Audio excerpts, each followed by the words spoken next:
Well, when it comes to buying a house, getting a mortgage pre-approval is one of the most important steps. And one of the best things you can do to ensure a smooth home buying process is providing the right type of documents to your loan officer or mortgage broker when going through that process. And what I want to talk about today in this video is exactly what documents you need to have ready when you go through the mortgage process. So if you're someone that wants to purchase a home and you're in the home buying process and you want to make sure that things go smooth, you don't enjoy it when things go wrong, this is a video you're definitely going to want to pay attention to. So stay tuned.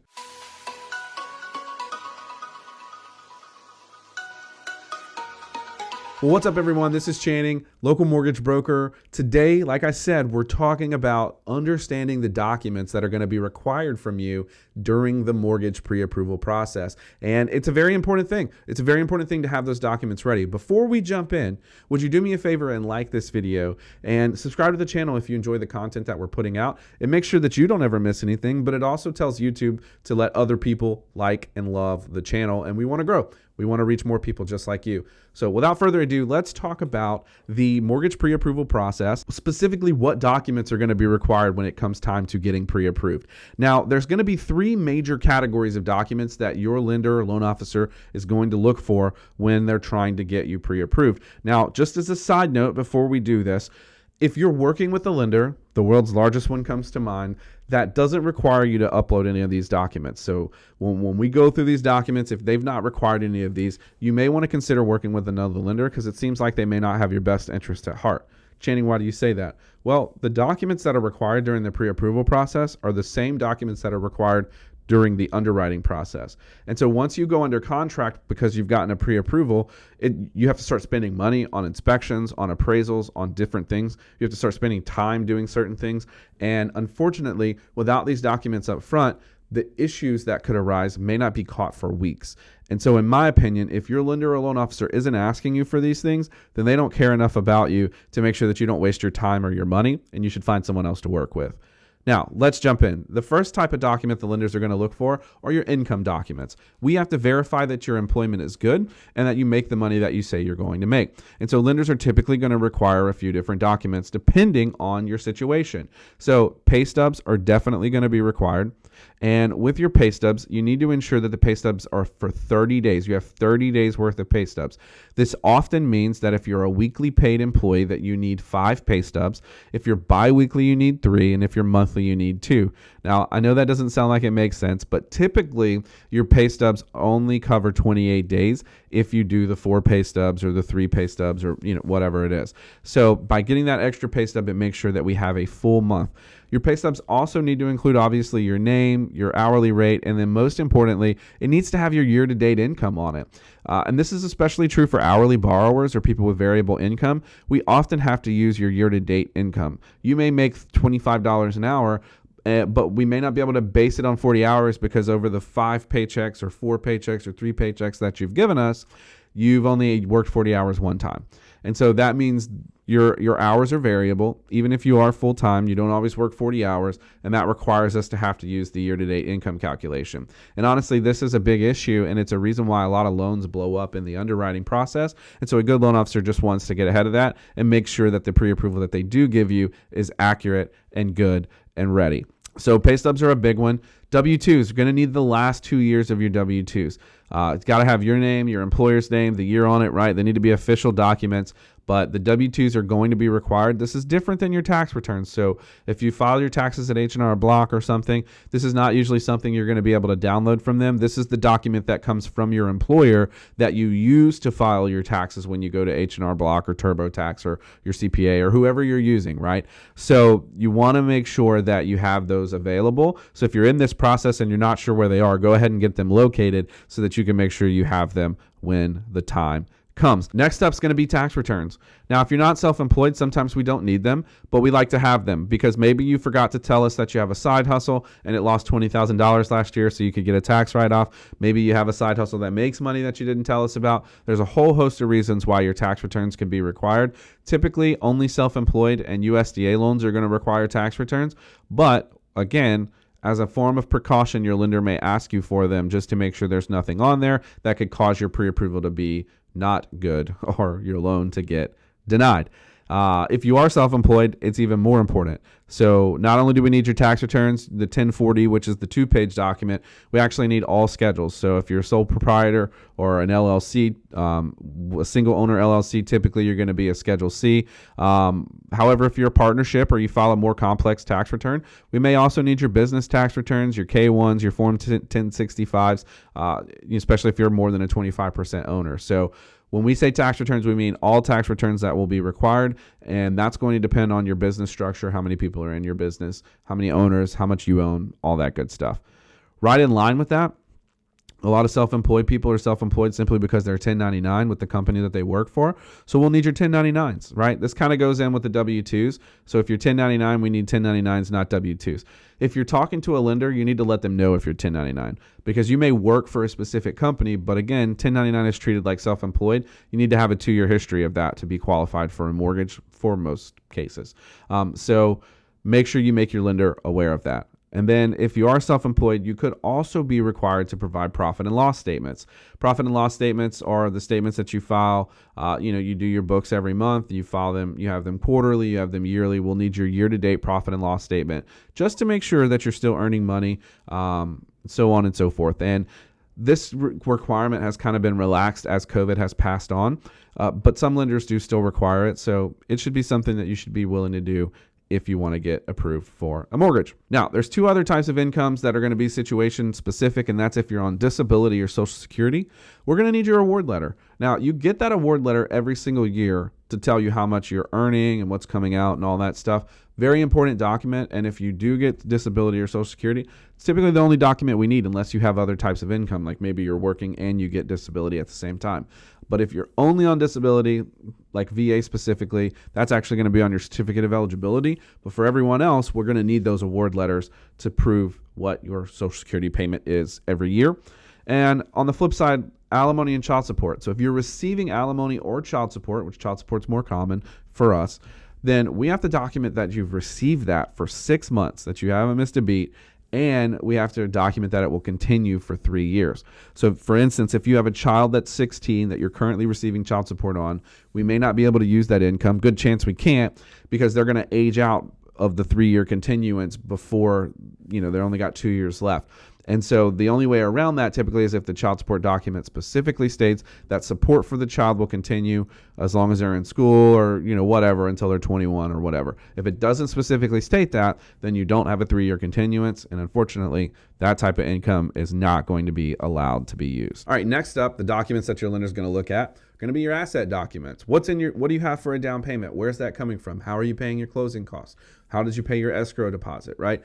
Those are things that the lender is looking at, and so they're going to require documents to do that. Now, in addition to using your assets to qualify you for the loan, before I jump in, it's also important to note that a lot of the reasons why the documents are required is because lenders, loan officers, mortgage people also have to comply with AML, which is the anti-money laundering laws. And so these documents provide a paper trail to not only show that you have the money you say you have, but to show that the lender is following the law and making sure that you're not laundering money or they're reporting suspicious activity if there is suspicious activity. And just as kind of a point here, I know that back in the 80s and the 90s, before these laws were enacted, a lot of times money was laundered using homes, using real estate. And so these are laws that the federal government has put in place that we all get to follow. So the lender's going to ask for your bank statements. This is the most important one. Almost everyone in a mortgage transaction is going to need a bank statement because even if you get money from a retirement fund, which we're going to talk about, or gift funds, which we're going to talk about, most of the time that's going to be deposited into your bank statements, into your checking account, into your savings account. And so these statements are designed to be provided so that we can source where all the money is coming from. Now, your bank statements typically need to be at least 60 days long. So that means 60 days. That doesn't mean 58 days. It doesn't mean 55 days. It means a full 60 days long. And we're going to need to have an understanding of what's going on those statements. So if there are things like large cash deposits, if there are recurring charges that aren't on your credit report for a large amount, those will often be caught as well. Those are the things that the lender is looking for when they're reviewing your bank statements. Side note on bank statements, it's really important that they have your account number, your name, your address, a running balance and a running transaction history. And if you've printed them offline, they also need to have a URL at the bottom to ensure that the bank statement is authentic. If you have them printed at the bank, typically that's going to require a teller to stamp and sign each page, and then you can provide the document that way. This happens specifically whenever you're getting transaction histories instead of bank statements to meet that 60-day requirement. Next up, if you're using any type of investment account, 401k, stocks, bonds, whatever you have, then you're going to have to provide an investment statement. Now, these typically are quarterly, so you'll have to provide the most recent quarterly statement, but also if it's been a while since you've had a quarterly statement, you may also have to provide a transaction history, especially if you're pulling out of that and that money's going into your account to then pay your closing costs. A transaction history will have to be provided to show that you took the withdrawal from the account, how much it was, and then a subsequent transaction history from your checking account to show that that money went into your account. So we have a paper trail now. Gift letters, if you're getting a gift, this is important. Now, there's a lot of heartache and hassle that happens on gifts, and I don't think it has to be that way, but nevertheless it is. So if you're getting a gift, the lender is going to require that you both sign a gift letter stating that you don't have to pay this money back. It's going to ask you to tell how much the gift is for, who's providing it, and what their relationship is to you. And then you and the gift person, the donor, are going to sign that letter. Now, typically we'll give you this letter so you don't have to worry about finding it on your own. But what's more important is that a lot of times the gift donor themselves has to provide the gift, their bank statements. And this is simply to document that you're not trying to skirt the system and that they had the money available. And so we've actually had this happen where we got a gift, quote unquote, but the person gave them the cash.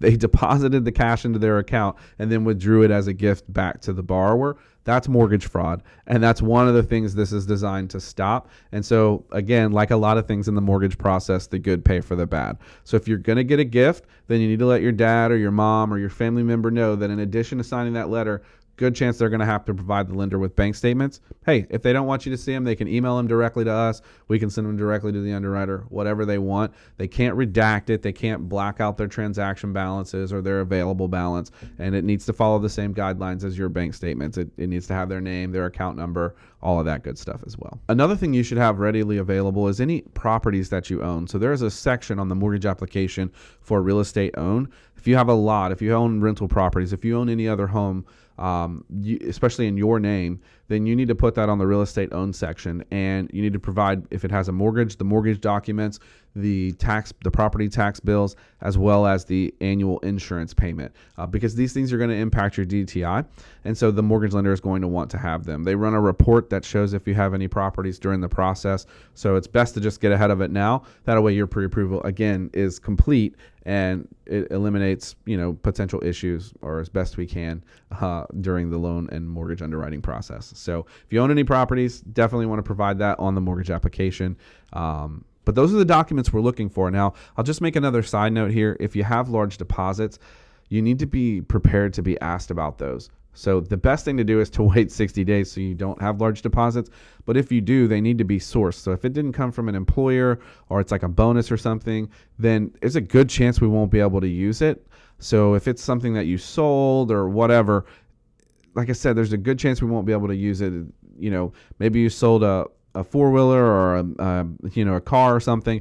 Well, typically you're going to need a notarized bill of sale and an NADA value to show that that's what was done. And so then it's up to the underwriter whether they will accept that or not. So just a note on large deposits, typically anything over $500 to $1,000 is going to get flagged by the lender. Now, we're not talking about your payroll or anything like that. That's usually pretty obvious unless you're depositing paper checks, that's what that is, that it's a payroll account. So documenting your assets gives the lender a clear picture of what you have going on and make sure that you have the money that you say that you have, as well as it allows the lender to follow all of the anti-money laundering practices. So lastly, we're going to jump in. We're going to talk about the last thing the lenders are going to review, which is your credit. And so you don't necessarily have to provide credit documents unless you've had credit events like a bankruptcy or a judgment. But typically what's going to happen is the lender is going to look at two things. They're going to pull a tri-merge credit report. They're going to pay the cost for that typically up front. Most lenders do. And they're going to pull that tri-merge credit report. It's going to include your mortgage. It's going to include your reports from TransUnion, Equifax, and Experian. And they're going to review your credit score. And the scores that mortgage lenders pull are the mortgage credit score, And we use the middle score of the lowest borrower. So whoever's applying, whoever has the lowest score, their middle score is the one that's used. Not the highest score, not the lowest score, but the middle score is used to determine the eligibility for the loan. And of course, your credit report's going to show the lender your repayment history. It's going to show how you manage your debt. It's going to show how you, how you manage your credit, how well you repay things. And so, again, these are not documents you typically provide. When you complete your online application, you will usually give the lender permission to pull your credit so that they can go through all of these things. Now, of course, if you've had a recent bankruptcy or you're being sued or something like that, yes, they're going to ask for documentation on that. And, there are some specific guidelines and waiting periods that you'll have to meet in order to purchase a home if you have those types of things going on. All right, so now that we've talked about all of the documents that you need to have together when it comes time to get pre-approved, let's talk about tips to make this process even smoother for you. So the very first thing is you want to review your credit. I would recommend that you take a look at your credit report and your credit score so that you know going into this process where you are. We talk to a lot of people and they're like, I don't know where my credit is. I'm not sure. I don't know what's going on. And it makes the process a lot easier if you kind of have an idea of where you're going so that you know going into it, whether you're looking at an FHA loan or whether you need credit repair or whatever the case may be, having a copy and looking at your credit report is key. You also want to take that copy and look at it for errors. Are there things on there that shouldn't be on there? Is there incorrect information? Are your scores where you thought they should be? In order to do this, you can use annualcreditreport.com, get a free copy of all of your credit reports. Now, you will not get a score with this. It is just your credit reports. If you want the score that the mortgage lender is going to use, you're going to need to use myfico.com, and you're going to need to look at the mortgage score. And that is a paid service. I think it's $40 a month. I'll put a link in the description for that. Next, in order to have a smooth pre-approval process, you're going to want to gather all these documents we just talked about. If you have all this stuff ready and it's labeled and it's in PDF format, you can just upload this into the lender's online application, or you can email it over to your loan officer. It's going to make that pre-approval process go a lot smoother because you'll have all your documents ready and they'll be able to make a decision for you that much quicker because you were prepared. Next, you want to make sure that you respond timely to any lender requests. So if you upload all these documents and they say, hey, based on looking over everything, I need this and this document, well, the quicker you get that document, the smoother that pre-approval process is going to go. We're trying to vet and underwrite the loan up front because the worst thing in the world is for somebody to get pre-approved, go under contract, pay for a home inspection, and then get told that their loan doesn't work, that because they got new information, the loan's not approved. So the more we can do up front to prevent that, the smoother the process will be in the back end. Finally, you want to keep your financial situation stable. Well, what does that mean? It means don't quit your job. It means don't take on new debt. It means don't change the way that you're paid. So don't go from salary to commission, right? It means don't max out your credit cards. Don't spend your down payment funds. Keep your financial situation the same. And if it changes, you have to let your loan officer know immediately because these things are based on how your loan is approved. So if something in your credit, your income, or your assets changes, your loan approval could be at risk. So you want to make sure, I keep hitting this, you want to make sure that you do these things, that you keep the lender updated, and that you keep your financial situation the same. So that's tips for a smooth pre-approval and really a mortgage process. If you do these things, it will go a lot smoother than if you don't do these things. You'll have a much better time.